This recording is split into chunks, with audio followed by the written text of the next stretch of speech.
Hello friend, मैं कंचन आपका अपने चैनल पे बहुत बहुत स्वागत करती हूँ। और आज की क्लास में हम अगले प्रश्न से स्टार्ट करते हैं। तो आज का जो प्रश्न संख्या है 101, तो यहाँ से हम इसमें अध्ययन करेंगे। देखिए, ये जो प्रश्न है इसमें पूछा है कि जो भूदृश्य होते हैं इसके परिमार्जन में जो मनुष्य है ये अंतिम कारक है। तो ये कथन किसने कहा है कि भूदृश्य के परिमार्जन में मनुष्य अंतिम कारक है? तो देखिए, यहाँ 4 ऑप्शन दिया है, इसका राइट आंसर हो जाएगा सावर। इसकी व्याख्या दिया है, भूदृश्य के परिमार्जन में मनुष्य अंतिम कारक है।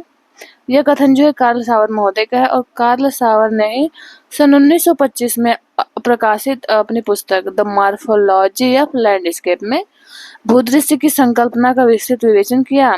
सावर ने जर्मन शब्द लैंडस्केप के पर्याय के रूप में लैंडस्केप शब्द का भी प्रयोग किया और सावर जो थे प्रथम भूगोलवेत्ता थे जिन्होंने लैंडस्केप शब्दावली का भी प्रयोग किया था। अगला प्रश्न है प्रश्न संख्या 102, विश्व में सबसे प्राचीन नगरीकरण का प्रमाण कहाँ मिलता है? तो देखिए, यहाँ ऑप्शन 4 दिया हुआ, मेसोपोटामिया, सिंधु, हड़प्पा या मिस्र। तो इसका राइट आंसर हो जाएगा ऑप्शन ए, हो जाएगा मेसोपोटामिया।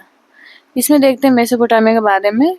देखिए, प्राचीन नगरीकरण का प्रमाण जो मिला है मेसोपोटामिया की सभ्यता में मिला। पश्चिम एशिया में फारस की खाड़ी के उत्तर में स्थित वर्तमान इराक को प्राचीन समय में मेसोपोटामिया की सभ्यता के नाम से जाना जाता था। मेसोपोटामिया की सभ्यता दजला एवं फरात नदियों के मध्य विकसित हुई। अगला प्रश्न देखते हैं, प्रश्न संख्या 103 है कि भारतवर्ष में सर्वाधिक वर्षा होती है। कहाँ होती है भारतवर्ष में सबसे अधिक वर्षा? यहाँ दिया पश्चिमी घाट, हिमालय क्षेत्र, मेघालय, फिर एमपी, बिहार। ऑप्शन बी में यूपी, हरियाणा, पंजाब और डी में आंध्र प्रदेश और विदर्भ। तो इसमें सर्वाधिक वर्षा हो जाएगा पश्चिम घाट, हिमालय क्षेत्र और मेघालय में। भारत में सर्वाधिक जो वर्षा होती है वे क्षेत्र पश्चिमी घाट, उत्तर पूर्व के उप हिमालय क्षेत्र और मेघालय की पहाड़ियों में है। यहाँ पे लगभग 200 सेंटीमीटर तक से भी अधिक वर्षा होती है। यहाँ पे खासी और जयंतिया जो पहाड़ियाँ हैं इनके भागों में क्या होती है, वर्षा 1000 सेमी से भी अधिक होती है।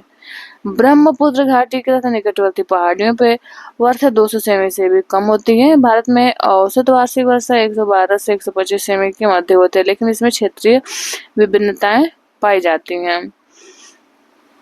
अगला प्रश्न देखते हैं, प्रश्न संख्या 104। देखिए, प्रश्न पूछ रहा है यहाँ पे, उड़ीसा के जो सुपर साइक्लोन होते हैं चक्रवात जो 1999 के पश्चात आया, तो इस चक्रवातों में अधिकतम पवन की गति कितनी मापी गई थी जो कि 1999 के पश्चात आया था सुपर साइक्लोन? तो इसकी जो गति देखिए यहाँ पे दिया हुआ है कि ये थी फैलिन आया था 2013 में। यानी ये देखिए कि उड़ीसा के सुपर साइक्लोन के पश्चात फैलिन जो है 2013 चक्रवात में अधिकतम पवन गति मापी गई है। यानी जो सुपर साइक्लोन था इससे सबसे अधिक गति जो रही है वो रही है फैलिन की, जो 2013 में आया था उड़ीसा तट पे। देखिए, यहाँ आगे दिया कि उड़ीसा जो है, उड़ीसा के सुपर साइक्लोन चक्रवात 1999 के पश्चात 2013 में आया उष्णकटिबंधीय चक्रवात ही फालिन जो है, इसमें अधिकतम पवन गति मापी गई। इस चक्रवात का फालिन नाम, जिसका अर्थ होता है नीलम, यानी थाईलैंड द्वारा दिया गया। इस चक्रवात से सर्वाधिक प्रभावित राज्य ओडिशा एवं आंध्र प्रदेश थे। अगला प्रश्न 105, उष्णकटिबंधीय जो सदाबहार वन है इनका कौन सा क्षेत्र है? यानी उष्णकटिबंधीय सदाबहार वनों का जो क्षेत्रफल इसमें हो जाएगा, ये हो जाएगा पश्चिमी घाट, वेस्टर्न घाट जो है यहाँ पे हमें सबसे अधिक देखने को मिलेंगे। और आगे दिया है कि उष्णकटिबंधीय जो सदाबहार वन ये पश्चिमी घाट के पश्चिमी ढाल पे पाए जाते हैं, उत्तर पूर्वी क्षेत्र की पहाड़ियों पर भी पाए जाते हैं और अंडमान निकोबार द्वीप समूह में पाए जाते हैं। ये वन उष्ण और आर्द्र प्रदेशों में पाए जाते हैं, जहाँ वार्षिक वर्षा 200 सेमी से अधिक होती है और औसत वार्षिक तापमान 22 डिग्री से अधिक होता है, 22 डिग्री सेल्सियस से। और उष्णकटिबंधीय वन सघन और परतों वाले होते हैं। इन वृक्षों की लंबाई जो होती है 60 मीटर या उससे अधिक होती है और ये वृक्ष वर्ष भर हरे भरे दिखाई देते हैं। इनमें पाए जाने वाले मुख्य वृक्ष जो है रोजवुड, महोगनी, एनी, एबोनी। ये वन भारत के कुल वन क्षेत्र जो है 2.61% भूभाग पर पाए जाते हैं और ये देश के सर्वाधिक भाग में पाए जाने वाले वन उष्णकटिबंधीय शुष्क पर्णपाती वन है, जो देश के कुल वन क्षेत्रफल का है कितना, 40.86% भाग पे फैले हुए हैं। अगला प्रश्न है प्रश्न संख्या 106 है, जो डिनारिक प्रजाति है ये कहाँ निवास करती है? तो इसका जो राइट आंसर हो जाएगा ये हो जाएगा स्विट्जरलैंड। स्विट्जरलैंड में जो डिनारिक प्रजाति है ये निवास करती है और डिनारिक प्रजाति काकसियाई के उपसमूह के अंतर्गत आती है। प्रजातियों का वर्गीकरण देखें तो त्वचा के रंग के आधार पे देखें तो कुवियर हो गया, बालों के रंग एवं बनावट के आधार पर देखें तो हैडन महोदय हो गए, कद के आधार पर टोपेनार्ड हो गए, और कपाल सूचकांक एवं नासिका के आधार पर इनका जो वर्गीकरण किया ये हो गए ग्रिफिथ टेलर, कपाल सूचकांक एवं नासिका के आधार पर। यहाँ पे दिया है द्राक्ष कृषि क्या है, व्हाट इज द विटिकल्चर। तो द्राक्ष कृषि जो है ये होता है, इसमें अंगूरों का उत्पादन किया जाता है, प्रोडक्शन ऑफ ग्रेप्स। आगे हम देखते हैं, देखिए ये दिया है यानी द्राक्ष कृषि यानी अंगूरों की खेती व्यावसायिक रूप से इसमें की जाती है। और देश के अंगूर उत्पादन में स्थान जो है तो महाराष्ट्र प्रथम स्थान है, कर्नाटक द्वितीय स्थान है, तमिलनाडु का तृतीय स्थान है। आगे दिया हुआ क्या, अगला प्रश्न है इसमें खनिज तेल उत्पादक क्षेत्र और अन्वेषण वर्ष यानी कौन कौन जो खनिज तेल है उत्पादक क्षेत्र है इनका किस वर्ष में किनका खनन किया गया, तो इसका देखिए यहाँ पे देखते हैं। यहाँ पे दिया हुआ है कि जो मंगला खनिज तेल है इसका स्टार्ट किया गया था 2004 में नरकटिया, इसमें खोदा गया 1953 में, और बदरपुर हो गया 1954, और डिगबोई जो कि असम में सबसे पहला यानी प्रथम खनिज तेल उत्पादन ये क्षेत्र है यहाँ पे खोला गया था। तो ये हो गया 1889 पहला है सबसे सर्वप्रथम यहाँ पे खनिज तेल उत्पादक क्षेत्र खोजा गया। प्रश्न संख्या 109 है, इसमें अत्यधिक गहराई परत में जमने वाली मैग्मा को माने सबसे अधिक गहराई में जो मैग्मा जमती है उसको क्या कहते हैं हम, तो इसको जैसे इसमें कई प्रकार दे जैसे लाइकोलिथ, सेल, डाइक और बैथोलिथ, तो सबसे जो नीचे होता है तली वाला इसको हम बैथोलिथ के नाम से जानते हैं। ज्वालामुखी उद्गार के समय गर्म एवं तरल मैग्मा ऊपर उठता है परंतु धरातलीय अवरोध के कारण दरारों, छिद्रों एवं नली में ही जमकर ठोस रूप धारण कर लेता है। तो इस प्रकार की सेल का निर्माण होता है, इन्हें मध्यवर्ती सेल कहते हैं। इनका निर्माण धरातल की सतह के नीचे होता है। इनमें प्रमुख जैसे बैथोलिथ, फैकोलिथ, लाइपोलिथ, डाइक, सेल और नेक। तो इसमें बैथोलिथ का आधार तल अत्यधिक गहराई में होता है। आगे प्रश्न संख्या 110 है, इसमें है कि पैन प्लेन की जो संकल्पना है तो किसके द्वारा दी गई थी, ये है पेनी प्लेन तो हो गया डेविस का, और ये हो गया पैन प्लेन। तो इसका राइट आंसर हो जाएगा कहाँ गए, हाँ ये हो जाए CH क्रिक में महोदय हो जाएंगे, पैन प्लेन की संकल्पना।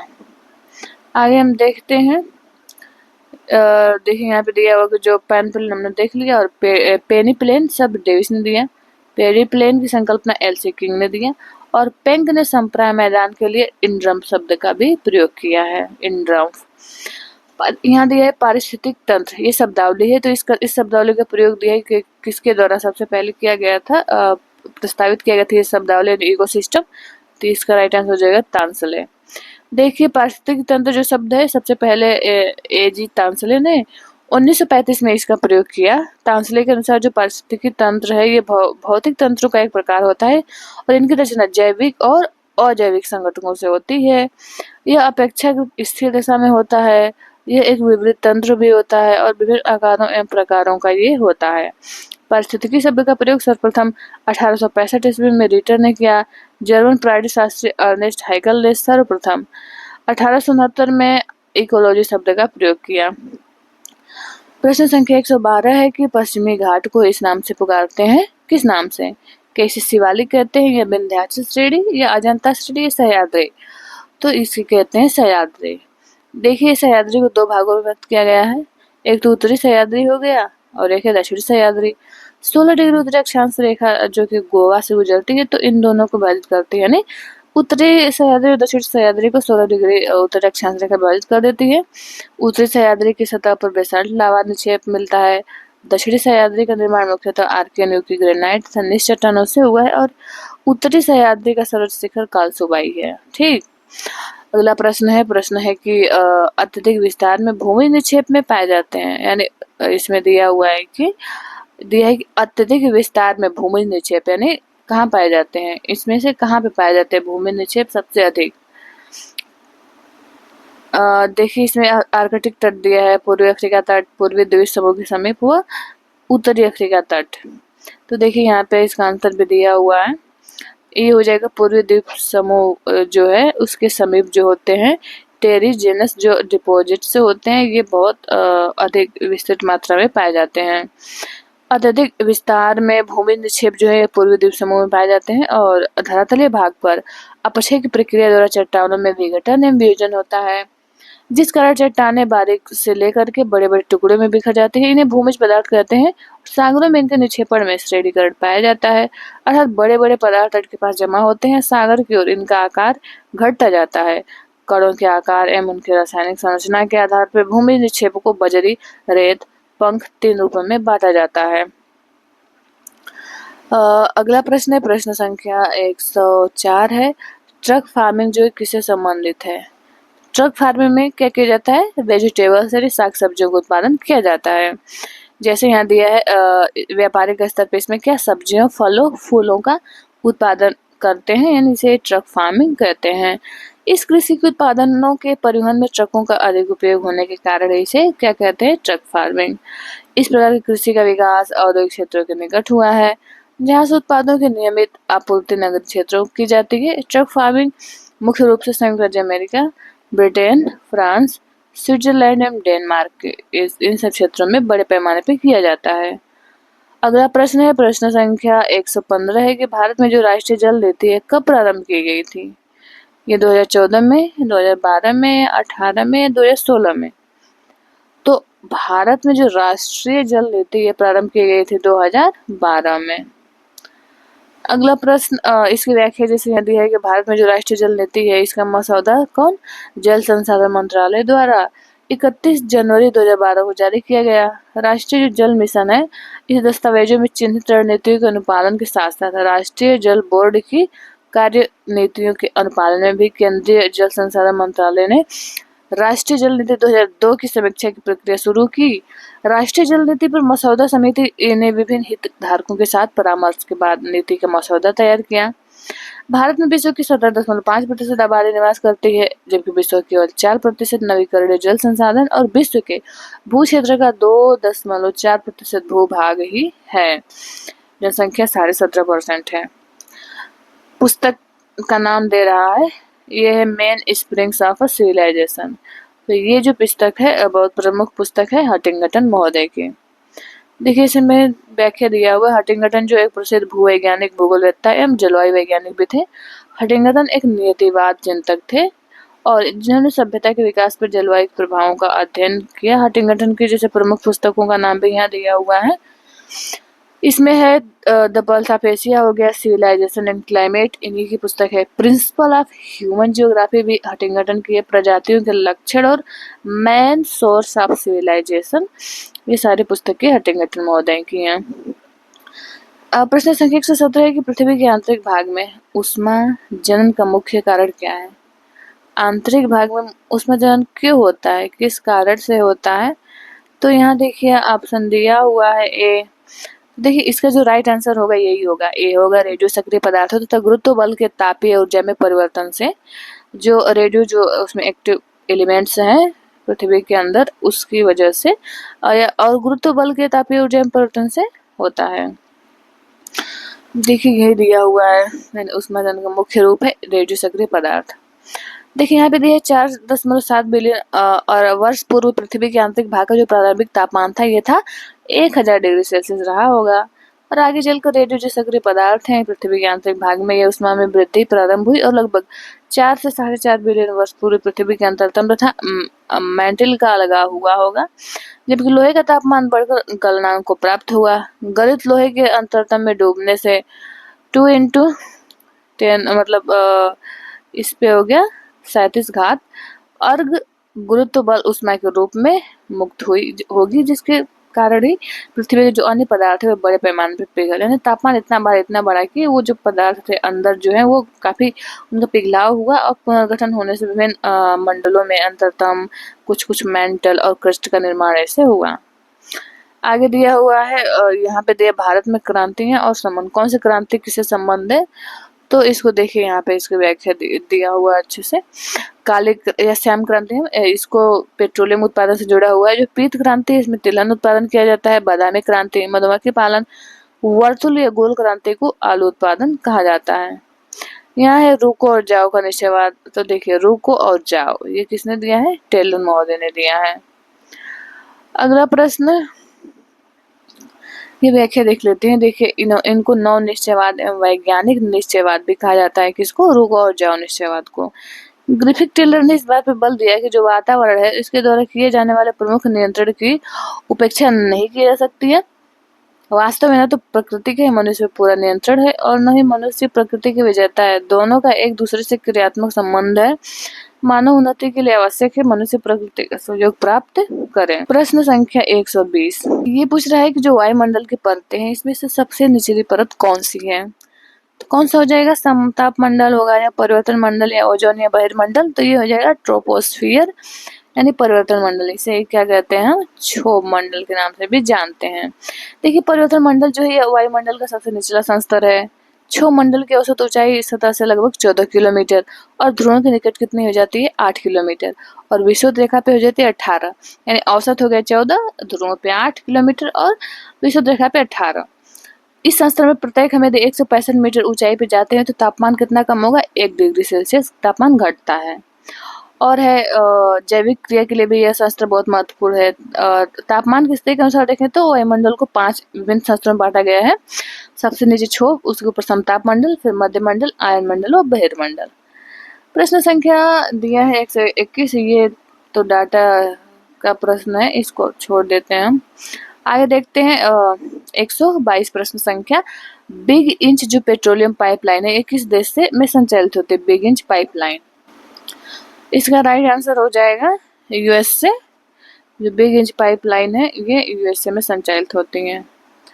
आगे हम यहाँ देखिए व्याख्या दिया हुआ है कि जो बिग इंच पेट्रोलियम पाइपलाइन है यह संयुक्त राज्य अमेरिका में मैक्सिको की खाड़ी के तटीय कुओं से खनिज तेल को उत्तर पूर्वी भागों तक पहुंचाने के लिए बिछाई गई है। यानी मैक्सिको से जो तटवर्ती क्षेत्र है यहाँ से तेल लेके पहुंचाता है कहाँ? उत्तर पूर्वी भाग में। उत्तरी अमेरिका में देखें तो प्रथम वास्तविक भू आकृति विज्ञानवेत्ता किसे कहते हैं? इसमें ऑप्शन देखिए 4 ऑप्शन दिया है। गिलबर्ट हो गए, पावेल महोदय, डेविस या डटन। यानी इसमें प्रथम वास्तविक भू आकृति विज्ञानवेत्ता ये हो जाएंगे जीके गिलबर्ट महोदय। यहाँ इसकी व्याख्या दिया हुआ है कि उत्तरी अमेरिका में जो प्रथम भू आकृति विज्ञानवेत्ता हो गए गिलबर्ट महोदय। पेडिमेंट जो शब्दावली है सबसे पहले इसका प्रयोग पेडिमेंट का इन्होंने किया था, जीके गिलबर्ट ने ही। इन्होंने यह भी कहा था कि समतल भूमि का निर्माण करने के लिए चट्टानों के अपरदन की क्रिया तथा साथ ही भूतल को तलछट से ढकने की क्रिया को हम क्या कहते हैं? समतलन कहते हैं। जीके गिलबर्ट ने क्या किया? अस्थल रूपों के निर्माण संबंधी कई नियमों तथा गतिक संतुलन सिद्धांत का प्रतिपादन किया। प्रश्न संख्या 124 है कि ऊष्मा का हस्तांतरण जो होता है इस जो प्रोसेस को हम क्या कहते हैं? किसके थ्रू होता है? तो इसका जो राइट आंसर हो जाएगा क्या हो जाएगा? कंडक्शन यानी संचालन। इसको हम संचालन कहते हैं। यानी इसमें कैसे होता है संचालन में? इसमें होता है कि जो कोई वस्तु है उसमें पदार्थों के जो अणु होते हैं उनमें अणुओं द्वारा ऊष्मा का स्थानांतरण एवं गमन होता है, इसे ही हम संचालन कहते हैं। देखिए जो परिचालन या संचालन है इस क्रिया के अंतर्गत एक अणु स्पर्श द्वारा दूसरे अणु को क्या करते हैं? उसमें प्रदान करते हैं। और संचालन की प्रक्रिया में ऊष्मा का गमन एवं स्थानांतरण होता है 2 रूपों में होता है। एक ही वस्तु के एक भाग से दूसरे भाग में जो किसी एक वस्तु से उसके संपर्क में स्थित दूसरी वस्तु के पदार्थ के द्रव्यमान का संचालन द्वारा एक स्थान से दूसरे स्थान में ऊष्मा के स्थानांतरण की प्रक्रिया को ही संवहन कहा जाता है। और संवहन की प्रक्रिया केवल क्या होती है? तरल पदार्थों में ही या गैसों में ही प्रभावी हो सकती है, ठोस में नहीं हो सकती है संवहन। प्रश्न संख्या 125 ये पूछ रहा है कि जो संपोषित विकास है इसकी अवधारणा किस वर्ष प्रकाश में आई? यानी सस्टेनेबल डेवलपमेंट जो कंसेप्ट है कब आया? यहाँ देखिए दिया हुआ है कि 1992, 1991 या 1990 या 2005 में। तो देखिए इसका राइट आंसर 1992 हो जाएगा, यहाँ पे दिया हुआ है। ये अवधारणा जो है संपोषित विकास की 1992 में रियो डी जेनेरियो जो कि ब्राजील में है ये आयोजित हुआ था। इसमें पृथ्वी सम्मेलन में पहली बार प्रकाश में आई सस्टेनेबल डेवलपमेंट जो कंसेप्ट है। पृथ्वी सम्मेलन में घोषित जो एजेंडा 21 है ये इसे रियो घोषणा के नाम से जानते हैं। इसके प्रति पूर्ण समर्थन व्यक्त किया। संपोषित विकास प्राकृतिक संसाधनों के उपयोग के संदर्भ में अंतर पीढ़ीगत संवेदनशीलता का विषय है। संपोषित विकास वह विकास है जो वर्तमान पीढ़ी की आवश्यकताओं की पूर्ति के साथ भावी पीढ़ी की आवश्यकताओं की पूर्ति को भी सुनिश्चित करता है। तो ये है आज का अंतिम प्रश्न और इस तरह से 2021 का हमने 125 प्रश्नों को देखा कि किस किस टाइप के किस प्रकार से प्रश्न पूछे जाते हैं, उसकी व्याख्या भी इसमें दिया हुआ था। तो फिर हम मिलेंगे इसी तरह से अगले वर्ष की जो एग्ज़ाम हुआ है उसमें 2011 का, 2008 ऐसे करके हम देखेंगे। तो फिर हम मिलते हैं नेक्स्ट वीडियो में। आपसे हम्बल रिक्वेस्ट है कि इस चैनल को सब्सक्राइब कर लें, अपने दोस्तों को भी शेयर करें। ये वीडियो देखने के लिए आप लोगों का बहुत बहुत धन्यवाद।